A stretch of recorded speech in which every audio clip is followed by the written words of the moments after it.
I don't believe in free speech, of course. And the reason I don't believe in free speech is because language is obviously very powerful in ways which are obvious, in ways which are paranormal or supernatural. I mean, God created by speaking, and the practitioners of magic know the power of words. Obviously, I would say don't do magic, but I mean, there are certain things they understand. The liberal world we live in is like we can all be free-thinking individuals and reason for ourselves, but that actually ended up being a lie. 80% of us are automatons. Maybe there's still humanity in us. Maybe we can still choose some things, even the NPCs. They can choose something and maybe they'll be saved. I hope so. That's a very dark topic to consider. So yes, we can use our rationality, we can think, but as that's happening, we're also being affected by all the information and language around us, even as we're reasoning. So we can be mindful of that. And at the same time, we can acknowledge certainly the words we speak will have more of an influence on people. So I try not to swear so much. I mean, there are certain situations where I think it's okay to swear, but norms exist for a good reason. I had a song where I was talking about defecation, which is not something I would normally do, but for that particular song, it was a good story, so I told it. But no, I normally wouldn't like to evoke certain images because we live in a society, right? So it's not just language. It's something fundamental to influencing reality. So if you were in trench warfare in World War I and the shells are coming down, or any war, the shells are, falling around you and you're hunkering down, no one's going to like this. The enemy's not going to like the shells raining along where they are, and you're not going to like the shells coming down where you are. I'm bringing up the idea of a war because we're in a culture war, we're in a spiritual war. Is a soldier in this situation going to get up and maybe he'll have a sign and he can hold it up and the sign will say, I believe in freedom from shelling. I believe in freedom from getting shot at, I mean, it's entirely situational, but in this situation, clearly that would be dumb.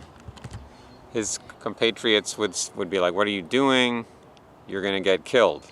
Get your head down and focus on fighting the enemy, right? Because they're against us. Assuming you want to be on this team, like you didn't get drafted, like you're genuinely a committed soldier, assuming that, which maybe is too much to assume. So that's the same idea with free speech, given that language is powerful. Language is always used in war, almost primarily. One of the most primary weapons gets into your mind, right? The CIA certainly understands that as much as the KGB did. The other day I was down by the lake. There was a gathering of comedians. I missed most of it, but I did catch the last 50 minutes, just a little less than an hour of their, so I saw maybe three acts of about, roughly 15 minutes each, or maybe not even. They were all guys. Oh, apparently they didn't have a microphone on. Apparently their microphone got shut down because they got a complaint from the nearby condo about the noise. And this was before 11 p.m. It was like somewhere between 9 and 11 p.m. when their microphone would have been shut down. And meanwhile, there's boats in the harbor right there that can play their music, and they're just mere yards away. They can do whatever they want, those boats, because who's going to get to them? But, it's easy for a bylaw officer to come to this little park, because this was just a random gathering in a park. That's the thing. I should have mentioned that earlier. So I support these comedians. Even if they're lefties, I support what they're doing. I want to make that very clear. Maybe I should have said that at the beginning of the video.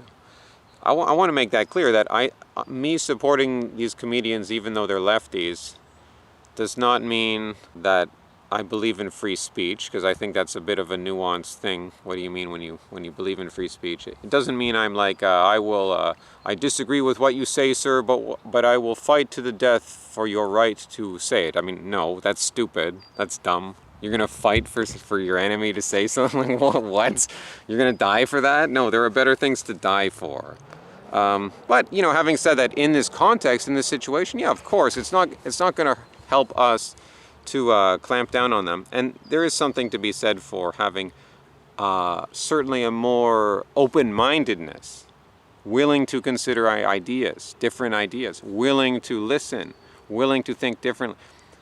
However, free speech, that's a little different. There are definitely going to be some things to discourage as a norm. Now, the conversation for what do you actually legally clamp down on, what don't you? I mean, that's just a whole other discussion. But we can agree that there should be norms. Can we agree on that? So at the 3 comedy acts that I saw, like, oh, by the way, just because it was funny that they got shut down because. Most of these people, I mean, I don't mean to be rude to them, but they probably would have supported the lockdowns initially. I mean, that would have been, most people in the city would have. And here they are getting their microphones shut down because of the same mentality that was behind lockdowns. The same idea. Maybe I'm just not in touch with the culture. Maybe I'm just a little bit of a square, or I don't know, maybe I'm just, an old fogel or whatever they would say. But, I mean, there were a few jokes I laughed at.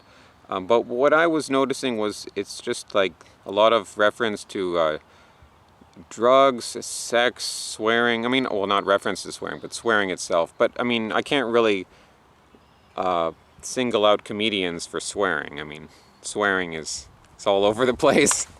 And like I said, it does have kind of its place, so maybe you could give comedians some lenience for swearing, but then some of them will just take it to a huge license to go on and tell us things very clearly, tell us sexual things very clearly that are hilarious to many people. And that dog is so annoying.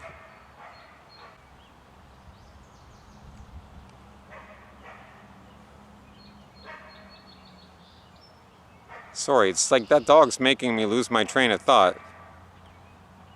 So anyways, one guy was talking about how he was microdosing on mushrooms. That he's like, yeah, I was doing mushrooms earlier today, and I'm still on it today, and I've been microdosing, and like I found that such a shocking thing to admit. Like that's like slowly poisoning yourself. The mushroom that you eat, like the magic mushroom, it's poisonous, so you're not supposed to eat too much of it. So it's like, and like constantly having your brain under that influence of that drug, that's not good. But it's just it's like this embrace of shamelessness. It's like, and that's kind of what it is. And then again, the constant references to sex. Really, I don't care. I mean, if it's a younger person or an older person, I just find it shocking, in either case, for someone to just openly talk about that. And like, I joke about my wife being a slut, and she's the office slut, and we both work from home. I mean, I guess I am kind of like giggling about these things in retrospect, but like I'm not giggling about it because it's like, because it's actually funny. It's like, it's because it's actually disturbing. It's just the dirtiness of our culture. We've been dragged down into the dirt.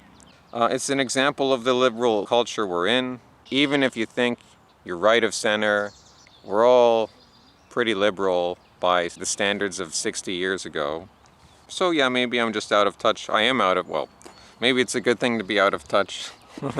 But none of these things are talking about our genuine taboos. That's the other thing to keep in mind. No one's really rocking the boat too much.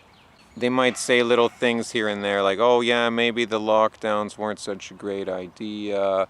and or whatever, things could have been a bit better, but they're not. No one's gonna push things too far.